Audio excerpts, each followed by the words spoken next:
the Jaguars must be buried 6 feet underground, 10 feet underground. I would say they were a good friend, but they weren't. I would say they were a reliable friend. They weren't that either. I would like to say they were a fun friend. No. Total, abject misery.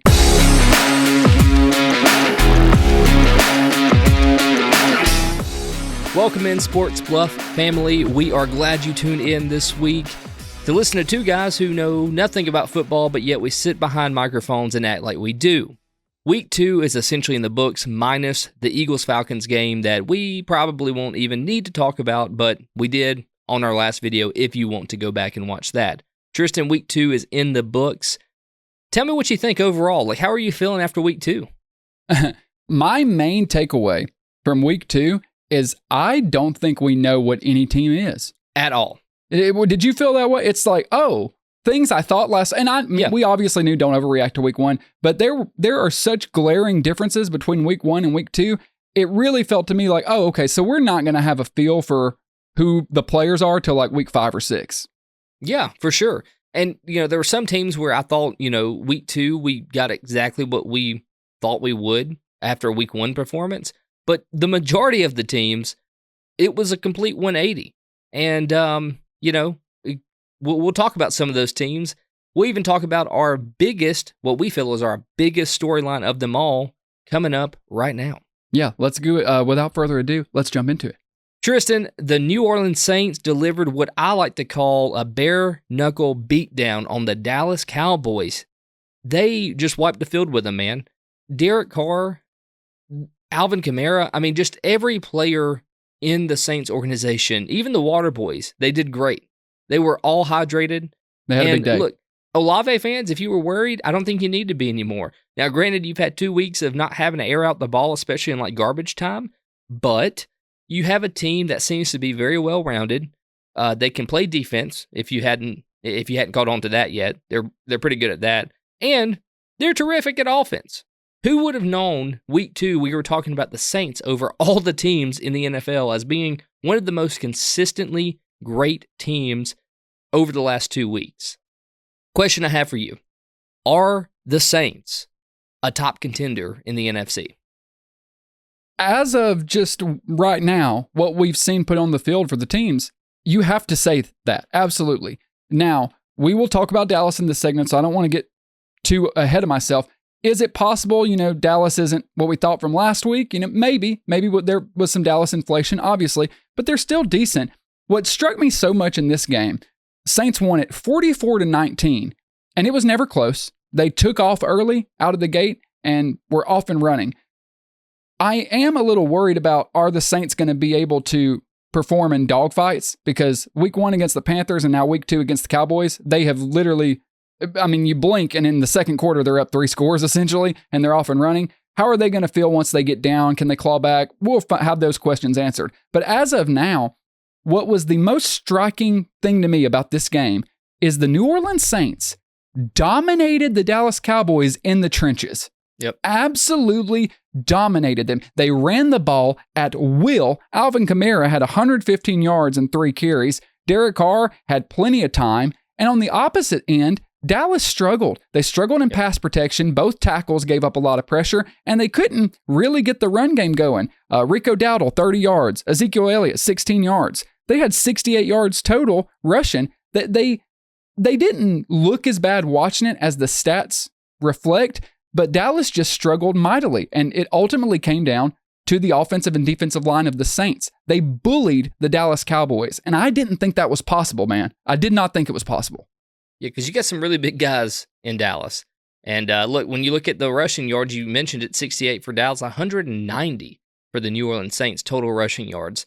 That wins you a football game. Yeah. And then also, if you look at red zone percentage, 4 out of 5 red zone attempts for the Saints, making about an 80% success rate in the red zone. The Cowboys made it to the red zone 3 times, converted 0 of those attempts.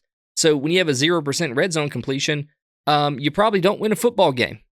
Unless, you're playing like the Giants and you're the Commanders or something. I don't know. It's something crazy off the wall like that. But when you got a team like Dallas that everybody probably overinflated, like you mentioned, preseason, And look, this defense, where we left off last year, we thought it would be probably a lot better in week 2 than it seems to be. Well, hey, I picked Dallas to miss the playoffs, so I thought they would regress. I thought they would take a step back. I didn't think they would look like this against New Orleans, and they looked great last week against Cleveland. And look, let's be honest, there's probably still a way that there's likely a way that we're going to see Dallas, make it into the playoffs, because they usually do. But is this a wake-up call for Dallas right now? It better be, okay? It better be. I just kind of don't know who they are, because you don't see them get just absolutely bullied like that. A lot of times when Dallas loses games like this, it's usually a ton of mistakes. They had some, like obviously before the half, Dak threw an interception. It was 28-13. Dak threw an interception. They were driving a little bit, but it was just outclassed. It looked like the rosters weren't competitive. You never had a feel for that game after a quarter and a half that Dallas could do anything. Even though they moved the ball a little bit, it wasn't like they were constantly punting. I mean, if you look at their drive chart, 13 plays, 14 plays, 4, 5, 7, 10, 9. So they weren't going 3 and out every time. They were converting a little bit, but just like you said, when they got in the red zone, they couldn't punch it in. And the biggest thing and the biggest shock, you mentioned it, was the Dallas defense. That was supposed to be what carried this team. They did not. They let Derek Carr looked like Patrick Mahomes out there. Yeah, every Micah throw. Parsons looked non-existent. Yeah, where was he? Where was anybody? They might as well have been playing backups. The Dallas secondary was exposed. So it's certainly a wake-up call for Dallas. Obviously, we're not going to write them off, sound the alarms. It's way too early. But the main thing coming away from this game is I just wonder, is their roster does their roster not match up against good teams, or is it did they just have a bad day? Was it execution, scheme, coaching, whatever? But if it looked like it did, where it was a roster mismatch, then that's not something you're going to fix. I don't know the answer. Yeah, too early to panic, but early enough to say, hey, this is concerning, and we do need to take a look at this under the microscope starting tomorrow morning and figure out what's going on, if not the plane ride on the way home. One gentleman I want to point out real quick is Alvin Kamara. I mentioned him earlier. The guy went beast mode, okay? I mean, 20 carries, 115 yards, 3 touchdowns on the ground, then 2 of 3 in the air for another touchdown. Like, the guy went back to 2021, Kamara, and said, hey, do you mind meet me in 2024 and still showing us what we can do in New Orleans? Because I haven't seen this type of execution from Kamara since about 2021. He's been consistently good. Like, he's a guy, if you play fantasy, that you put him on your bench, or I'm sorry, you put him in your starting lineup and he gets you points every week. But he took over the game today. Yeah. To this level, it's been a while. Do you think that this is going to be a key piece in New Orleans offense the rest of the season, or do you think we see later on in week 6, 7 that the game's going to have to rely more on Carr than it does the rushing game? So I think for them to be successful and for them to have these type of performances, it has to be like today. You cannot ask Derek Carr to drop back and throw it 40 times. Like, I don't know how. So you got to get ahead early. You got to get ahead early. And I mean, I was mainly impressed with the offensive line because I thought they were going to be a real problem this year. They looked good. I mean, they were carving up that Dallas defense. They were creating holes for Kamara. But as you said, that's a kind of a big point to me. They were ahead early and they got comfortable early. Now, it's not like they took their foot off the gas. They kept hammering it. But I would like to see what it would look like if they were up against a team and they went down 10. Can they climb back into it? Can they make second half adjustments? Because so far through 8 quarters, it's just been a smooth ride for them. But you to your first point, you have to keep Kamara the centerpiece of the offense. They have scored 91 offensive points in 2 weeks. They have allowed 29 points by the other team in the last 2 weeks. Those are pretty good numbers when you look at them on paper. I'm genuinely shocked.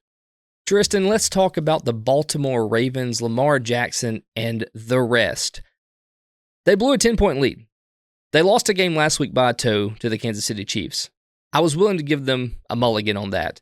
They played a decent game last week, but today it seemed like they were kind of out of sorts, all over the place. It just didn't seem like the Ravens of old, and even the Ravens of last week. Lamar Jackson, in my opinion, didn't run enough.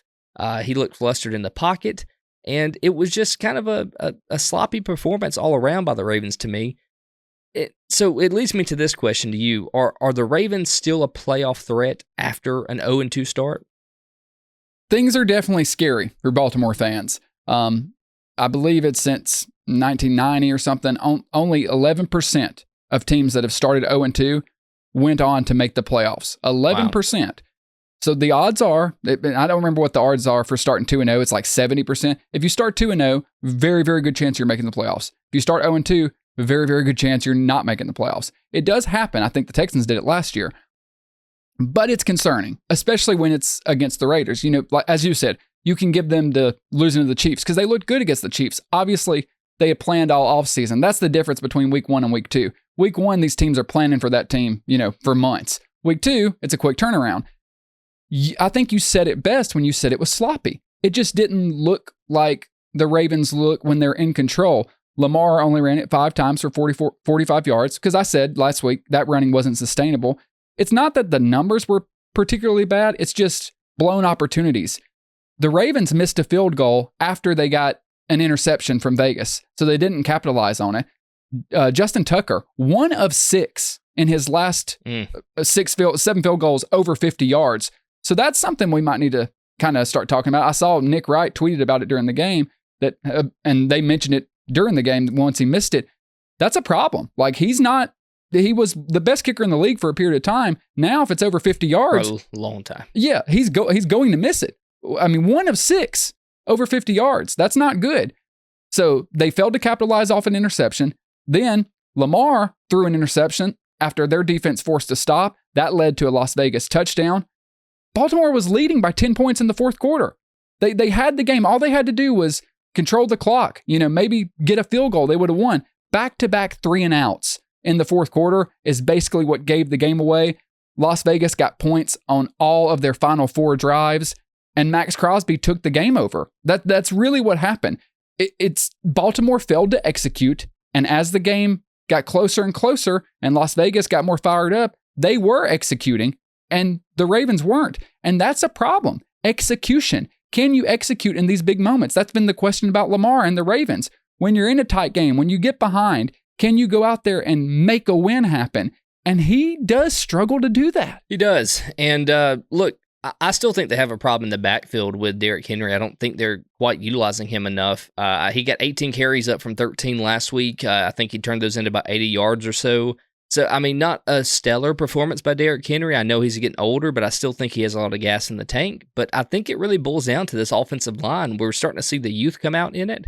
And I think that's what's really limiting Lamar from, analyzing the field, taking longer in the pocket. And also, when you have a bad pocket, people don't realize this. When you have a bad pocket or a bad line, your rushing actually doesn't always go up. People think that, like, oh, if your line's bad, you can just scramble out and run. No, for you to be able to run, you have to still have a decent line. Well, of course, you have to push the defense back. Yeah, it's not like you have a terrible line and Lamar can just put it on his shoulders and run. Like, if you're getting surrounded by Max Crosby and the rest, then it's going to be a bad day for you. One other thing I want to point out on the other side of the ball, I think the Raiders, and correct me if I'm wrong, I think they finished 27 rushing yards. Yeah. 27, and they won the game.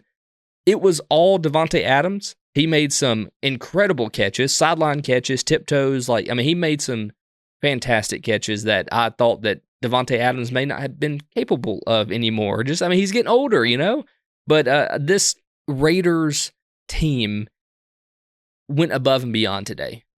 When the Ravens lost last week to the Chiefs, I said, okay, it's the Chiefs. But now the Raiders? But it's concerning if I'm a Baltimore fan. That's all I'm saying. Oh, 100% it's concerning. And isn't this I picked them to go to the Super Bowl. Right. Now, long season ahead. Isn't this a prototypical Raiders performance though? Get it, close, stay in it. It's a dirty game, and as it gets, it's almost like in college games when you see an upset coming, a team that shouldn't be in the game hangs around, and the further the game goes, the more they start to believe. Like, hey, we can win this. We can win this. They start playing better. Crosby got after it. Brock Bowers, welcome to the NFL, good man. He had a number of big plays. Talking about sloppiness too, Baltimore, 11 penalties for 109 yards. That's 6 points right there. 100 yards. That they gave up 6 points on penalties.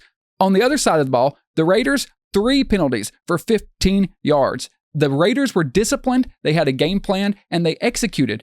Lamar Jackson in Baltimore had a decent game plan in the first half, but not in the second. I think you nailed it, Ryan. They have to figure out the offensive line. We talked about that in the offseason because they had 3 new starters or whatever on the offensive line. you weren't just going to plug and play and be the same as last year. I worry about that. And I am kind of worried about the offensive scheme. It just doesn't excite me. I don't see a ton of creativity. What I see as a layman, as a sports idiot, bluffing my way through the football season, I see an offensive coordinator and a team that doesn't really know what they want to be offensively. And I think they need to sort that out. Whatever it is, whether it's going to work or not, they have to develop some sort of offensive identity. Maybe they're not able to do that because of the offensive line play. Maybe Derrick Henry, I don't think they're using him properly. They have to find an identity offensively or they're not going to be a playoff threat.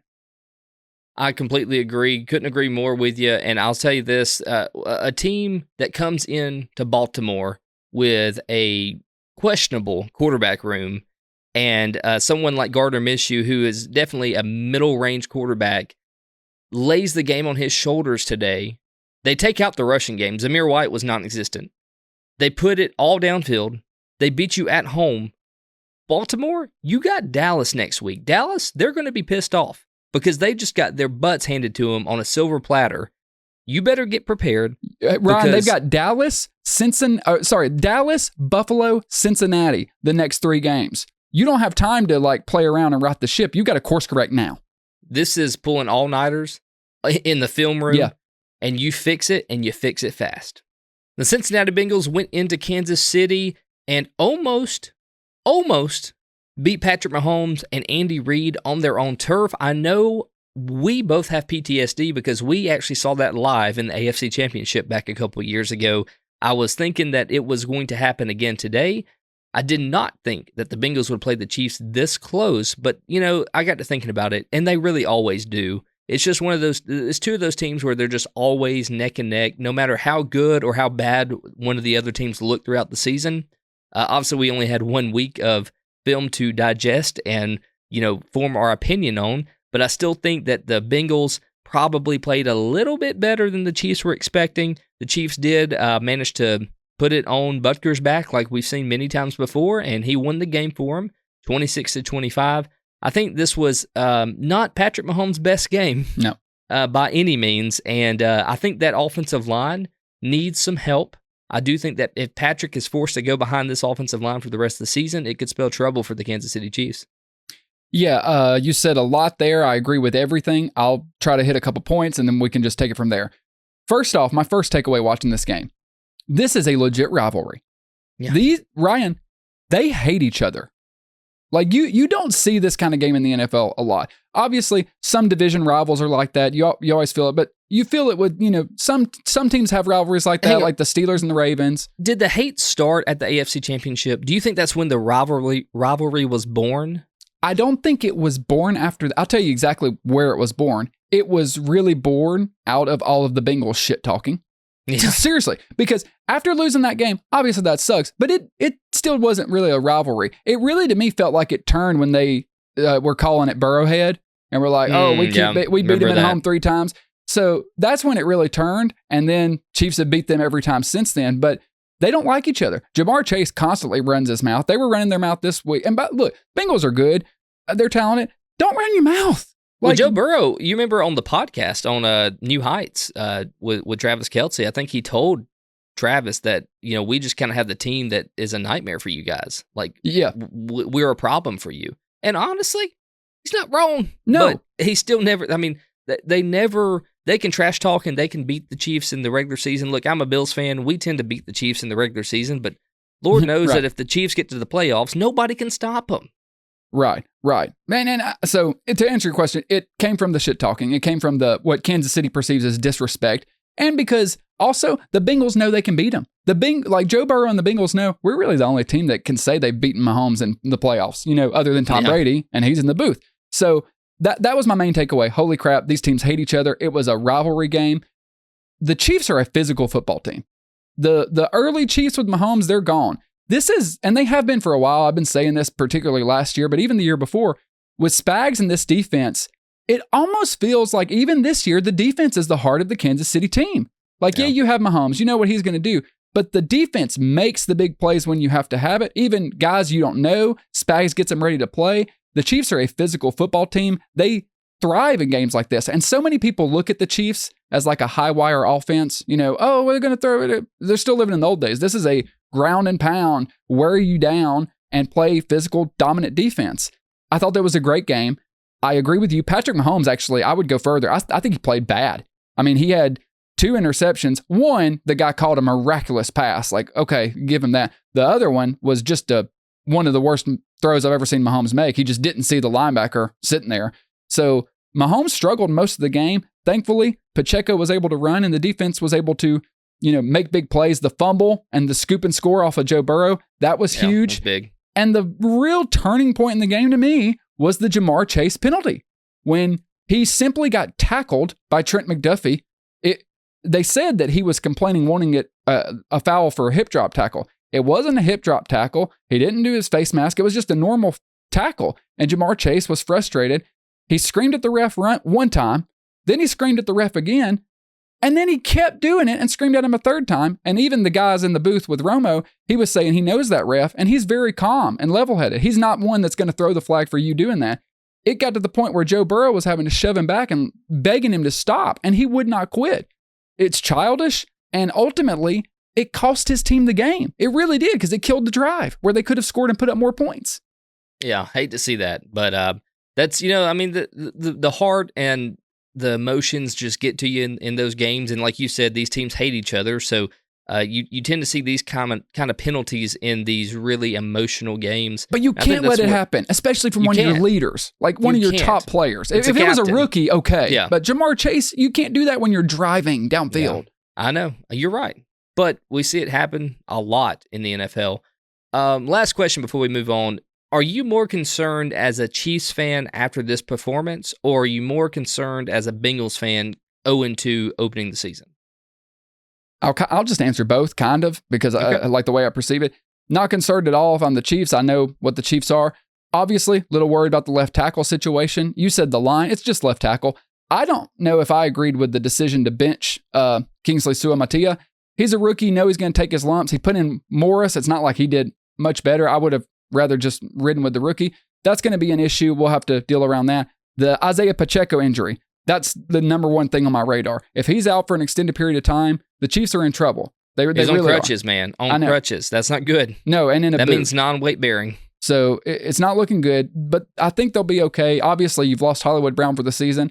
They're not going to be as good as I thought they were going to be, but they're still going to be in every game. They're well coached. They're going to be there at the end. The Bengals, if they played like this every week, I'd be fine. But look at how they played against the Patriots last week. Even Romo said it during the game. He's like, they weren't putting this kind of effort in. And I almost think that has to come down to the head coach. Some games, like when they play the Chiefs, they go out there and they play like their life is on the line and they look like one of the best teams in the league. And then they go against the Patriots and they sleepwalk through it. They have to be more consistent. They look so lackadaisical every game they play. Like, I feel like Joe Burrow's expressions of just like, he always looks kind of like a very type player. And in case you didn't see that because you're listening to the audio, just imagine what a face like would look like and you would see that face. Or Google a picture of Joe Burrow. I feel like the whole team plays like that. I don't feel like he's an enthusiastic quarterback. Sometimes I feel like their feet are stuck in mud, and I just feel unexcited about the entire team at some points throughout any game they play. Now, like you said, if they played like this every week, we wouldn't even be talking about this. But it's the fact that they opened up against the Patriots and looked like they were, a college football team. Yeah, they play down to their opponents. And the other big issue for the Bengals is... That's perfect. That's what they do, yeah. Something we've talked about a lot. Their offensive scheme is not exciting. They don't use a lot of motion. They don't really try to trick you. It's a bare bones offensive scheme. And now that they don't have 3-star receivers, they're a little limited. Obviously, Joe Burrow's good. They're going to move the ball and be competitive. But I would like to see more from the offense. I like Zach Taylor, but I do question overall what they do with the offense. But if they make the playoffs and they get against the Chiefs, anything can happen. Folks, I tried to tell them to not get on the roller coaster. Don't buy the ticket to the ride. Don't experiment with the Jags. But he keeps doing it again. So after this loss to the Browns, are you ready to admit, Tristan, that this team is cooked? I come to you today sad. I'm depressed. There's just no other way to say this. First, let me light my candle. My lighter doesn't work. So about like the Jags offense. Either way, in loving memory of the Jacksonville Jaguars, we put them to rest today. My belief in them. Every defense I can muster, every excuse. I'm not above excuses. I'll make all of them. Well, it rained that one time. He was hurt last year. No. Today, Trevor Lawrence, the Jaguars must be buried 6 feet underground, 10 feet underground. I would say they were a good friend, but they weren't. I would say they were a reliable friend. They weren't that either. I would like to say they were a fun friend. No. Total, abject misery. I have supported them. I put them in the playoffs in my preseason predictions in the last hour, and they just keep letting me down. So we must bury the Jags. I'm getting off the roller coaster ride before it completely crashes, although it's probably too late. 13-18 to the Browns, Ryan. 13-18, you lose to the Browns. Trevor Lawrence took a freaking safety in this game. A safety. There are no words to say how disappointed I am. They had to win this week for me to even pretend that things could go right. But instead, I'm attending their funeral, and I just am accepting the truth. And it's over. It's over in Jacksonville. Oh man, I didn't bring my tissues today, and I should have. Oh, that was heartfelt. I really felt that deep in my soul. Thank you for that. I would love to tell you that it would get better, but it won't. The next 3 weeks, you have the Bills, you have the Texans, then you have the Colts, and then there's a chance that you're looking up at week 6 and you're 0-5, Tristan. You're 0-5. What's it going to take for Doug Peterson and these Jags and Trevor Lawrence to become a decent football team?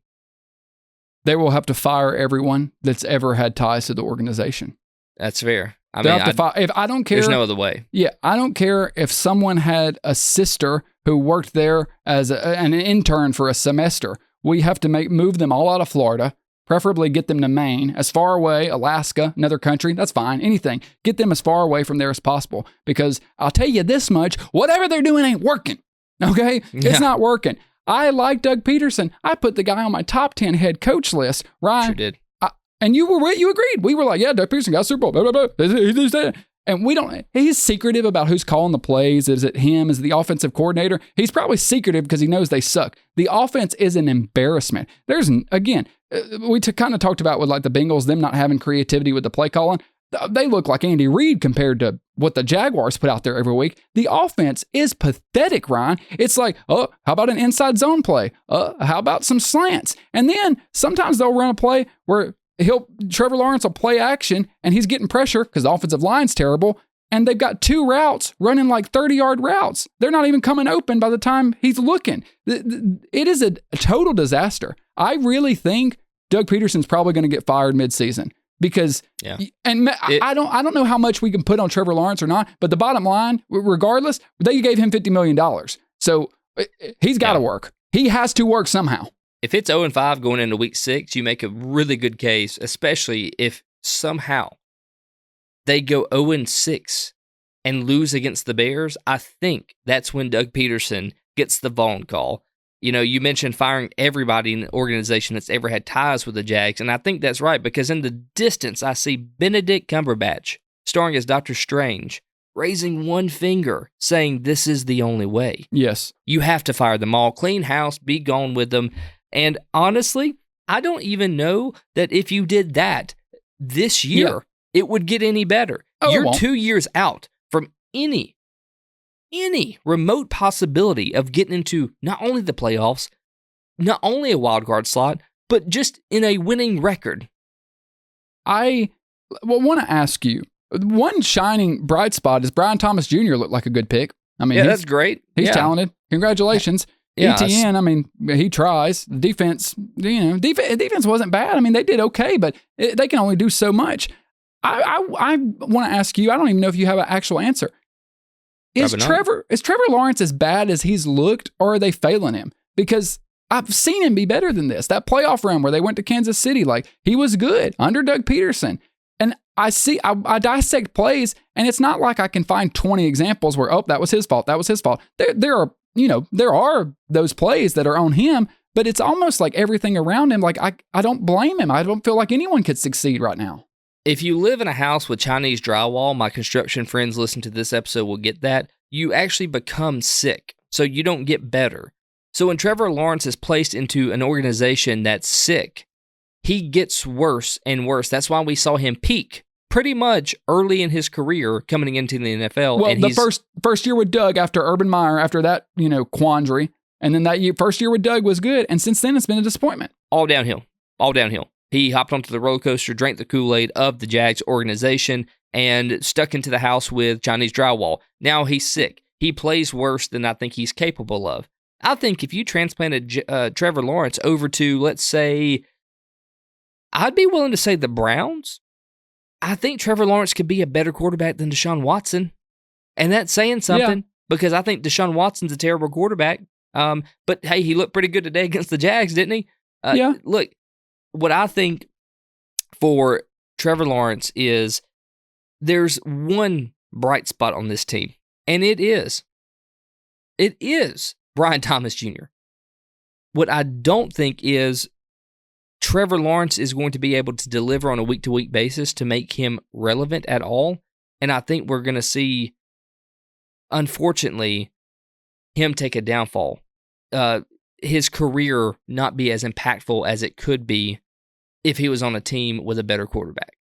Yeah, I mean, I don't know. And maybe they can get a coach in there that can run some creative schemes, can get them going. I understand they have missing pieces. I understand the offensive line isn't great. But I also am not just letting Trevor off the hook because it's kind of like we were talking about before. When I give you that big of a contract, yeah, sometimes the play is going to break down and there's going to be nothing there. But Mahomes and Allen and Kyler Murray and guys like that are getting your kind of money. Justin Herbert, who's, not been fantastic, but even he, when the play breaks down, he can go make something happen every now and then. Tristan. It feels like if things don't go 100% according to plan, and the plan's not even good, it's over. It's a disaster. Wipe the play. Sam Darnold's doing it. I know. Now, Sam Darnold's with a great offensive mind, but we thought Doug Peterson was. Exactly my point. That's what I'm saying is like you got people like Sam Darnold.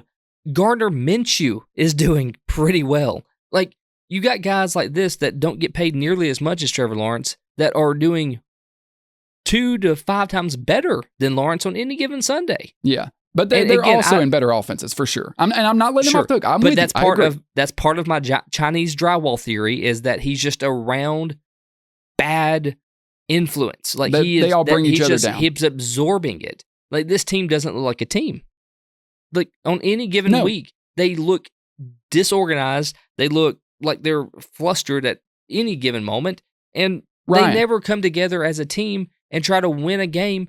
We even saw like the Bengals do it after a terrible performance last week. We saw them rally together against the Chiefs and, play them pretty close. This will never happen with the Jags. Perfect example of what you're talking about. And then playing as a team, coming together, fighting adversity, being like, guys, reach down deep and find something. They went into the half down 13-3 against Cleveland. It was bad. It was really bad. They weren't doing anything. They couldn't move the ball. They had 3 points. Cleveland got the football first and went 3 and out.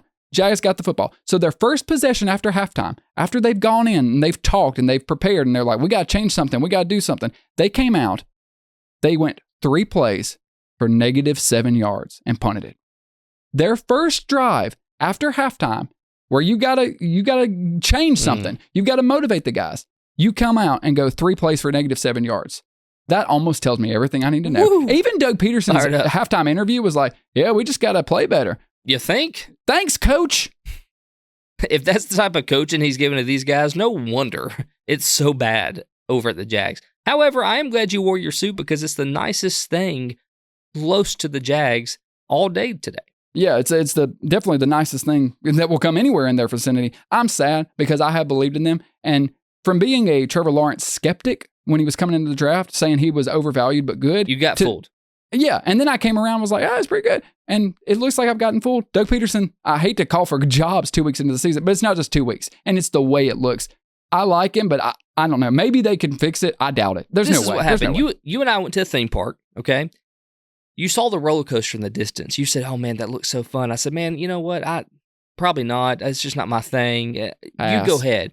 And then you got on it. And you said, man, you got to ride this thing. It is so fun. And then I started hearing some creaks. I saw a couple of bolts fall out, and you said, no, man, it's still good. It's still good. Trust me. Get on it with me. It'll be fine. And then more bolts start falling out. More people start getting off the ride. Tristan's still buckled up. He's still in it. He's in the harness. He's ready to go. And then all of a sudden, the entire roller coaster collapses. There's no more brakes. You can't stop. You're just in this whirlwind of loops upon loops upon loops. And now finally, my friend, you are able to get off. And I'm going to allow you to depart from the roller coaster, never to return again. No. If you can promise that you'll never return again. I will not. As a famous scholar once said, I won't be fooled again. I won't let it happen. Today, we lay Trevor Lawrence, we lay the Jaguars at rest. I'm done. We're shutting the theme park down. Prove it. Hey, if they prove me something, I'll come back on and be like, okay, let's see. But I'm not doing it a second before that. You got to show me that you can do something, because what I've seen from the Jags this season, I know it's 2 weeks, but anyone that's not being this harsh is being unrealistic. It's been freaking pathetic, man. This is pathetic. No way to explain it. I'm done. You were right. I'm wrong. Let's let them rest in peace now. Let's talk a little Tampa Bay. They went in to Ford Field. They took Dan Campbell's lunch money, Jared Goff's footballs, and they said, have a nice day. We're going to win this one. Now, I know that a lot of people were probably a little lower on Tampa Bay than they should have been. The question that I'm going to ask you in a minute, I want no association with it, because I would like to go on record and say that I thought that Tampa Bay would be even better this year because you did not pick them to make the playoffs, my friend. I didn't make them but I'm not saying that they would make the playoffs. They made it last year. Well, I'm just saying I was not as concerned. Everybody knows this already. Oh yeah, sorry. I was not as concerned as most people were with losing the offensive coordinator who brought Baker Mayfield back to life. Okay.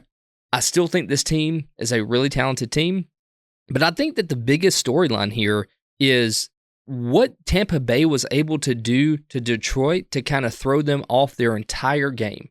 They looked flustered. Jared Goff made mistakes, threw 2 interceptions. They couldn't get the running game going as good as they wanted to. You could tell the defense, just especially in the secondary, they were not covering like they should. They allowed some pretty big plays to Baker Mayfield, Mike Evans, Chris Godwin. I mean, they really played poorly on defense, and honestly, it came down to what I think is the 2 interceptions from Jared Goff. I think that's kind of what lost them the game. So, have we been taking the Tampa Bay Bucs too lightly? Yes. I have not. Yeah, you have, because you picked them to miss the playoffs. So okay. You said the Falcons would win that division. Granted, I was not as down on them as you were.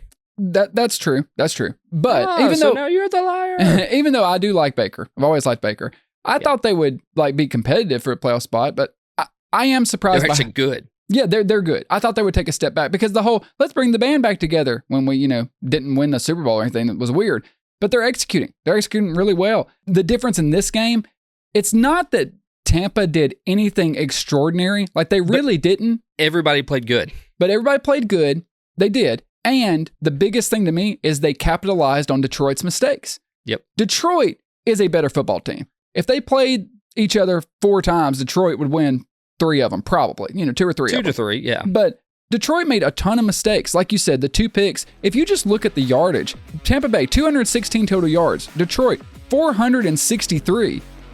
That's a big difference. Detroit had 26 first downs. Tampa had 14. Time of possession, 33. Detroit, 26. Tampa Bay. So they had the ball more. They were driving. They were getting yards, but they couldn't execute, and they made too many mistakes when they were driving. As you said, the 2 turnovers. The big stat for me, if you look at the box score and you're trying to find the thing that stands out, Detroit, 1 for 7 in the red zone.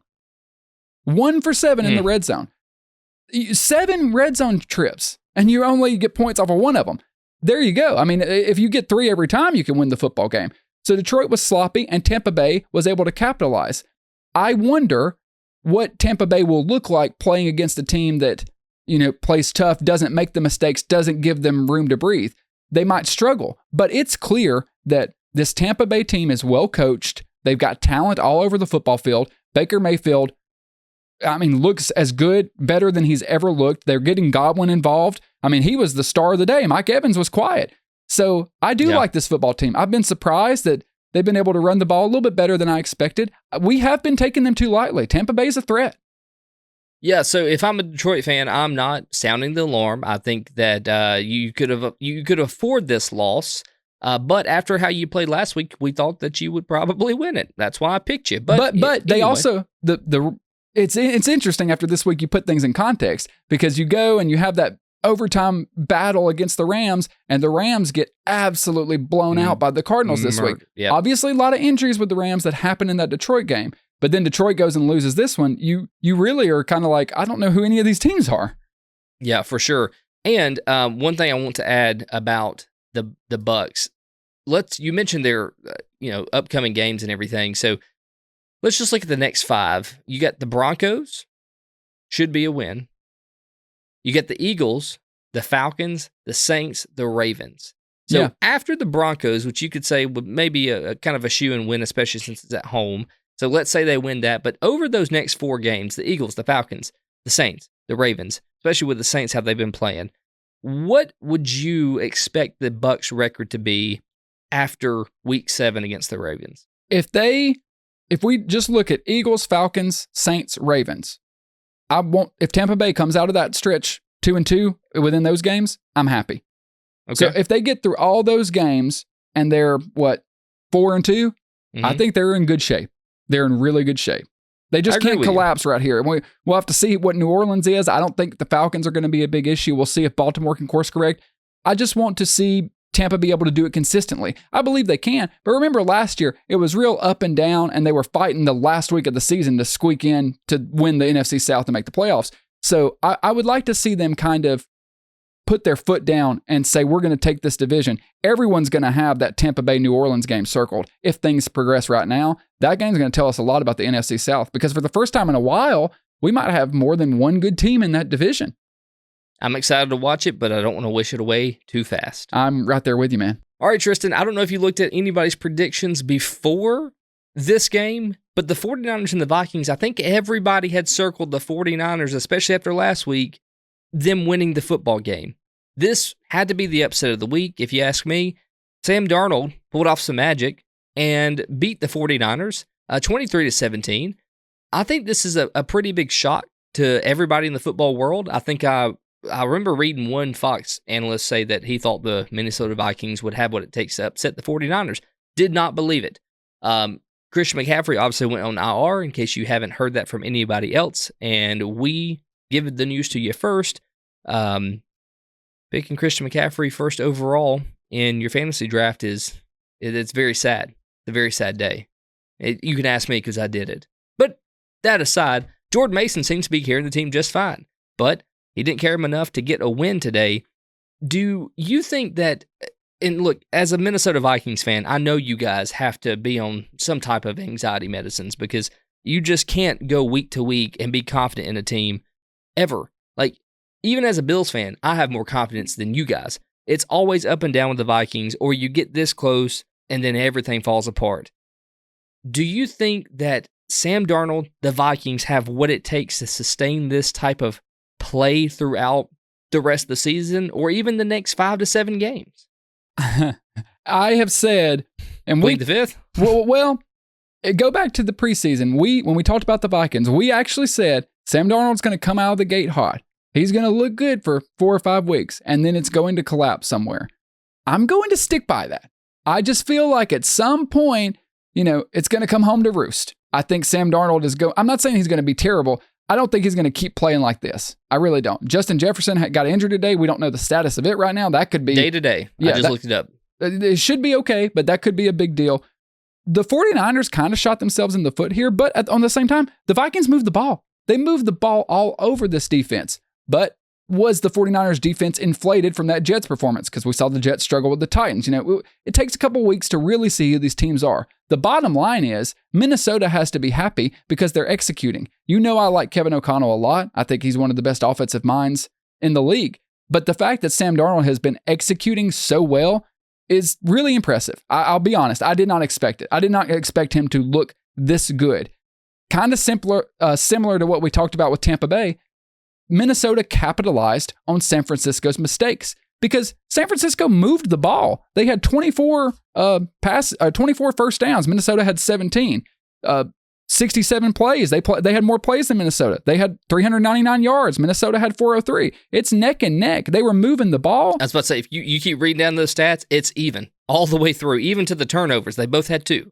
Absolutely. There are 2 things that stick out to me. The reason the 49ers lost this game. Number 1, my favorite stat, 49ers 2 for 10 on third down conversions. So they couldn't keep drives alive once they got closer to the red zone. The other big one, the 49ers went for it on fourth down twice in this game and did not convert. One of them was certainly in field goal range. I think the second one was, or it was really close.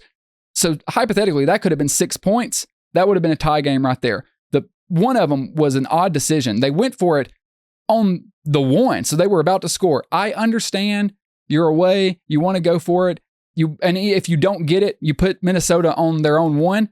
Well, they didn't get it. They put Minnesota on their own 1, and he threw a 99-yard touchdown pass to Justin Jefferson, just like that. So that kind of broke the back of San Francisco. It broke the wheel. They hung in there. They fought, but ultimately the Vikings prevailed. And I can't state enough how impressed I am with the Vikings offense and the defense. They were able to get the Niners off the field. I think they can sustain this level of play for a few weeks. I just think Sam Darnold will regress a little bit back to the mean at some point. I think he has to. And look, as a Vikings fan, I know you don't have to have us tell you to, temper I'm not a Vikings fan. Your expectations. It's probably going to crumble at some point. Let's talk about the Niners for just a second, because I do want to mention that Jordan Mason is going to be a starting running back for the rest of his career now. Like, he is proven now. I disagree with that. In just the 2 weeks, my opinion, I think he is a starting running back. I mean, you wouldn't put him in over Chuba Hubbard?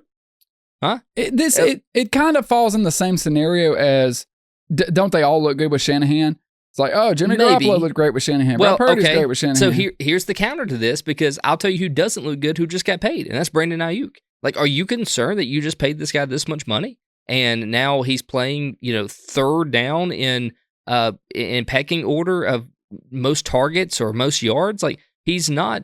Are we waiting for the breakout game? Yeah, I'm concerned they paid him that much money, because I wouldn't have given him that contract.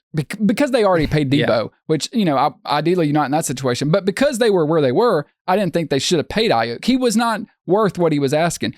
I think Ayuk will be okay. It's just that he missed training camp. He didn't have a training camp. He wasn't ready to go. You know what I mean? So it's taken him a while to get up to speed. I think he'll come back into the fold. But you're seeing the 49ers come back to earth with McCaffrey out. Obviously, and I understand Jordan Mason's numbers are good, but there still is a difference. McCaffrey, it's not just the running that makes McCaffrey dangerous. It's the being a receiving threat. McCaffrey, Bill Belichick said this. He was like, once McCaffrey crosses the line of scrimmage, he's not a running back. He said he is a wide receiver. You have to have a DB on him, or one of your best safeties, because he runs wide receiver routes. I don't care how good Jordan Mason is running between the tackles. The San Francisco has a good offensive line. Jordan Mason's performing. He's not that. Christian McCaffrey is such a different threat. He adds such another layer that defenses have to think about. They will improve when he comes back, and they're still hanging in there. But I think they will elevate as they move along through the season. Yeah, and look, I'm not saying that like Jordan Mason is the next greatest thing. All I'm saying is it's impressive. He has talent. You can see the talent even through his runs. He hasn't been utilized in the passing game, so we really don't know what that looks like. You'd have to go back to probably college film to see what that looked like, and that wouldn't even give you a good variable, because it's college versus NFL. But that aside, I'm looking at all these other running backs in the league, because some of them are on my fantasy rosters, and I'm looking at Chuba Hubbard. I'm like, I'd rather have Jordan Mason. I'm looking at Jerome Ford after today, and I'm thinking, well, maybe Jordan Mason's a better running back. But, I mean, I know there's different circumstances all around, and, nowadays you almost have to have a pass-catching running back to be an efficient running back in the NFL, aside from Derrick Henry, who can just run it between the tackles whenever he wants. But I think that Jordan Mason has put his flag in the ground and said, hey, I am good enough to be a starting running back. And let's be honest, they're not going to be able to afford all these guys on the team. So at some point, they're going to have to get rid of some guys, offload them, trade them, whatever. And I think Jordan Mason will be one of those guys that they ship off to somebody else, and he'll make a good name for himself. Well, absolutely. There's no doubt. He's elevated his stock. I mean, his stock has skyrocketed from this opportunity. And that's what's great about the NFL. players when they get an opportunity and then they make the most of it. That's what he's doing. I think if you're the 49ers, obviously you're bummed your loss, but no one's freaking out in San Francisco. You think you're going to be fine. Just keep grinding away. Things will go our way if we keep executing. But Minnesota comes out of this feeling great. They feel way better than they did last week. Yeah, well, you do feel great as a Vikings fan a few times a year, but I still think the 49ers are a Super Bowl team as it stands right now. Oh, absolutely. They're going to have to be dealt with. Well, we talked about the beatdown of Dallas. Another beatdown we want to talk about is the Arizona Cardinals beating down the LA Rams. And after the week that the Rams had last week, you thought that they would put up more of a fight than they did. Obviously, Stafford was dealing with something this game. He didn't look normal. There were a few things that the Rams are going to have to question after this week. I want to highlight the Arizona Cardinals for a second, because we said last week that Marvin Harrison Jr. was not utilized. There were several memes and videos and all that kind of stuff going around social media of him having that one play where he's just holding his hand up and then that's it. So they've course corrected. How about pretty much the first two drives out of the game? It's deep shots to Marvin Harrison Jr. from Kyler Murray. Kyler Murray looks like he's putting on a clinic like he did back when he first started in the league. He looks better. I am willing to say, everybody stop what you're doing, because I'm the number one Kyler Murray critic probably on YouTube. This is true. He didn't get the NCAA game.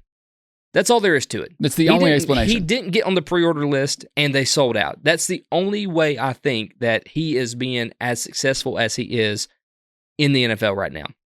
He's put down the controller, and he's actually picked up a real football, and he's learned how to be a quarterback again. But kudos to this offensive line. Wow, they're good. And also, the maneuverability from Marvin Harrison Jr., his routes are so dynamic, so just like shifty. I mean, he is proven now that he is one of the top talents, because for a minute there, I thought Malik Neighbors was going to outshine him. And to some degree, maybe he has. But I think Marvin Harrison Jr. and Kyler Murray is the next, like maybe Tyreek Patrick Mahomes. Like it may be that deadly when the season gets to an end. My question to you, kind of similar to the Vikings, do you think this is sustainable for the rest of the season, or do you think that Kyler Murray is going to do Kyler Murray things and screw it all up for everybody? I think it's sustainable. I don't think blowing people out is sustainable. I don't know if they're a playoff threat. Remember, I told you this preseason, I think I had them over. I think you had them under. I said they were going to be frisky. You might have had them. I think you had them under because you were still on the anti-Kyler Murray train. But I was like, they're going to be a frisky team, win more than they should be in games. The biggest surprise of last year to me was that Gannon turned out to be a good head coach. Yeah. And we see it again now, not mainly because of what you just said, Marvin Harrison.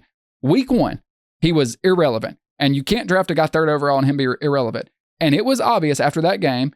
Well, I know Gannon's a defensive guy. I know he's a head coach. He's not calling plays, but he's calling the shots. And he said, hey, we're going to make a conscious effort to give Marvin Harrison the football. Draw up plays, draw up schemes, get Marv the football. And it worked. He got it 4 times for 130 yards and 2 of them were touchdowns.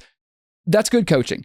This team plays really hard. They love their coach. They believe in each other. This has the feel of one of those good rebuild teams. Teams that rebuild and you have a bunch of youth. It's like most of the guys on the team don't know that they're supposed to be bad. Like it's like they don't realize they're supposed to lose half their game or more than half their games because they're the Cardinals. And by the way, they're so fun to watch. Right? Who's more fun to watch right now than the Arizona offense? Nobody. I mean, nobody. I was gonna say the Bills, but I actually prefer the big shots downfield and everything that Kyler Murray was taking today. The fact that Kyler can run and evade and throw the deep bombs, like if he can play consistently, he's a great quarterback.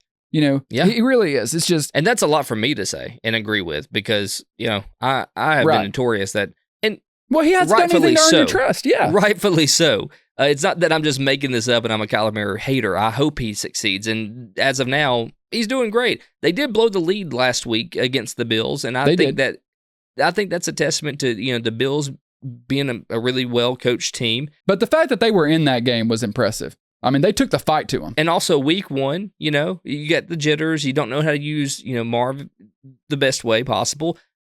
They reevaluated. They readjusted. They seem to have fixed it in week 2 against the Rams. And also, the defense really stepped up, only allowing 10 points to the Rams. The offense doubled pretty much. The Cardinals doubled the Rams' offensive production. That's crazy. I mean, just when you look at the game last week against Detroit, man, like you just thought that the Rams were a dogfight of a team. And today they played, and it looked like JV football. Well, this is why I kind of want to just hedge my bet a little bit. I would tell Arizona, let's not get too excited, too carried away with this win, because the Rams are really the Rams aren't this bad. It's injuries.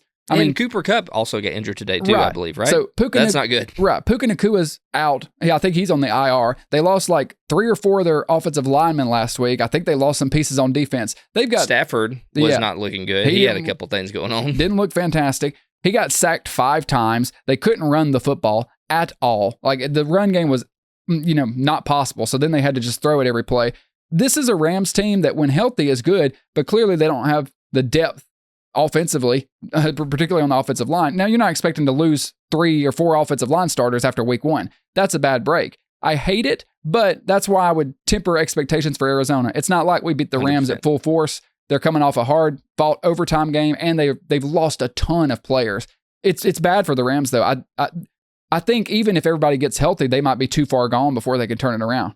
It's bad for the Rams, but also, and we do have to temper expectations for the Cardinals. Like, they're not going to do this every week. But what you can say is what they put on the field today and the type of offensive production they had, if they could even, come up with 3/4 of that throughout the season, they're probably going to win most games.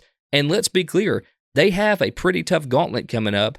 They get the Lions next week, oddly enough. And then they have the Commanders, maybe an easy win for them. But then you got San Francisco and Green Bay. I know Green Bay has Malik Willis, but who knows when Jordan Love will be back? Maybe he'll be back by week 6. We don't know. The 49ers is really going to be that game where when they play Arizona, I'm going to see what Arizona's truly made of. I think it's going to take till then for me to fully form my entire opinion on this team. I agree with you, but I think we'll learn a lot too next week with Detroit, because it's not like Detroit has looked amazing. Let's see if they can take the fight to them, because they might. Let's play a new game that we just created. It's called Fact or Fiction.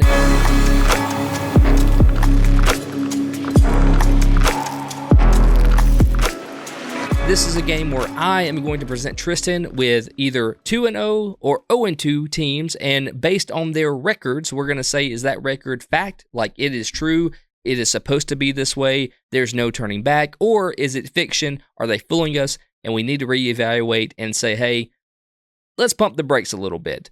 Let's start off with the Minnesota Vikings. They are 2-0 right now. Fact or fiction? I got to say the Minnesota Vikings are fact. Because okay. the 49ers game does it for me.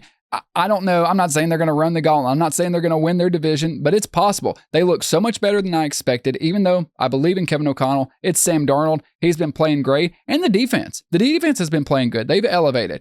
I think they feel good, and I think Kevin O'Connell believes he's got a quarterback. The Vikings are for real. They're a problem. You're not overlooking them if you've got to play them on the schedule. The 2-0 start is a fact for them.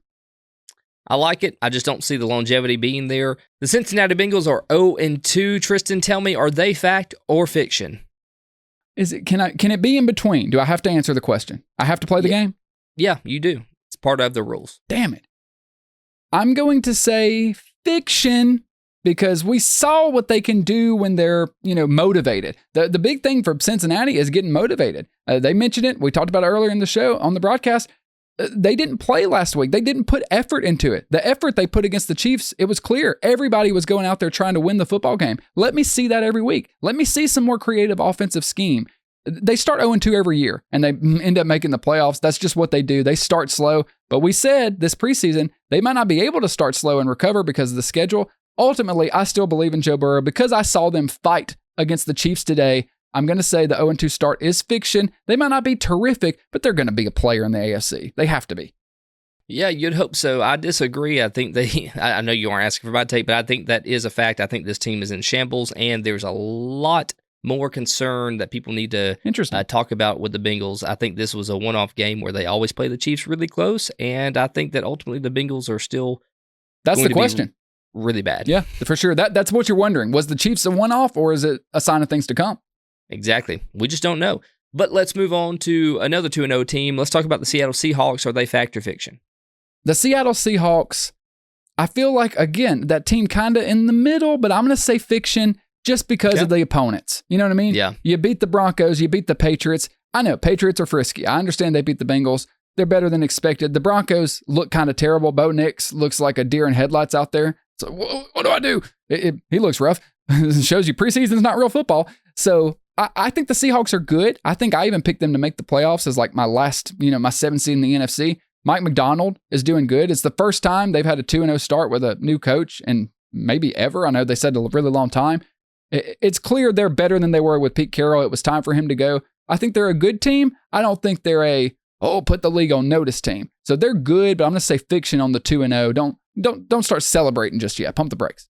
I think they're going to fan the flame a little bit more with Miami traveling to them next week with Skylar Thompson behind center. I think that they're going to probably have an easy win there. Maybe not easy, but they're going to probably win that game. Who they got after that? Well, then we're going to find out the real talk because then they travel to Ford Field and play the Lions. So I think we're really not going to find out who this team truly is until week 4. Let's move on to another 0-2 team. Let's talk about the Indianapolis Colts with the best football throw of the year by Anthony Richardson. Wow. I showed a buddy of mine that today from last week, and every week I'm going to watch it at least once. I have to. It is that good. I didn't realize how good it was until I've rewatched it 18 times now. Anyway, 0-2 right now, though, despite the beautiful throw. Are they fact or fiction? Hate to say it, but I think this is fact, buddy. I do, because even though I picked them to make it in the playoffs to be that 7th AFC team, and even though I really like Shane Steichen, I just feel like Anthony Richardson is too up and down. Now, we hope he can get there. He has so much talent, but he makes poor decisions. He can't consistently drive the football. I mean, think about how little football this guy's played. He had only started like 16 games or something in his life at college, and then he made it to the NFL last year, played 4 games, got hurt. He's essentially a rookie. He just needs more time. The Colts, they're a solid roster, but the lack of experience at the quarterback position is going to be too much to overcome. I thought with Shane Steichen, he would be able to manage it because he took Flacco to the playoffs. He took Jalen Hurts to the Super Bowl. He's a quarterback whisperer. He might get there, but it's going to take longer than I expected. This record's fact. Couldn't agree more. Let's move on to the last 2-0 team we'll talk about. That's the New Orleans Saints. I'm pretty sure I know how you lean here, but fact or fiction? I it could go the other way. I got to go fact, though, because when you have 2 performances like that, I don't care that one was against the Panthers, the other's against the Cowboys. They're NFL teams, and they have dominated 2 NFL teams. They are by far the most dominant team in the NFL through 2 weeks. I am so impressed. I'm more impressed than I've ever been with Dennis Allen at anything in my life. You know what I mean? I'm more impressed when he puts his pants on right in the morning. But this one, he is too, to be honest. You got to be. I got to give them credit. This is fact. Again, how long is the runway? I don't know, but they didn't luck into this start. You got to. Everyone's look in the NFC is looking at the Saints like, 91 offensive points, 29 allowed on defense through 2 games. That's incredible. However you want to chalk it up, it's definitely fact in my book. Let's move on to the last 0-2 team, the Rams. They are plagued with injury, and I know that's probably going to be a little bit swaying of the opinion, but fact or fiction on them? It's not fair, but it's fact because of the injuries. I know. It's fiction if everyone's healthy and some things just happen, but they can't win and be playoff threats like this. I picked them to be my number 1 seed in the NFC. I was all in on the Rams this year. I mean, we saw what they looked like against Detroit when they were healthy, but losing almost your entire offensive line, Puka Nacua going down. Now Cooper Kupp got banged up. Matthew Stafford, he got sacked 5 times. He's not going to be able to sustain it. Things are going downhill quick. And I don't think anybody's going to be healthy, next week. We know Puka's on IR. The offensive line situation's all over the place. This season's getting out of hand for Los Angeles fast. And it's not really through any fault of theirs. It's just bad luck. But the 0-2 start's real. It's fact. I agree with you. It's fact right now because the injuries, we're going to have to wait till about week 6 or 7 until they start getting some of these guys back, I would imagine. And maybe at that point we change our answer. But right now, we got to go for fact. Well, guys, that's week 2 in the books. It's been a fun week 2, and I'm pretty sad that it's already week 2.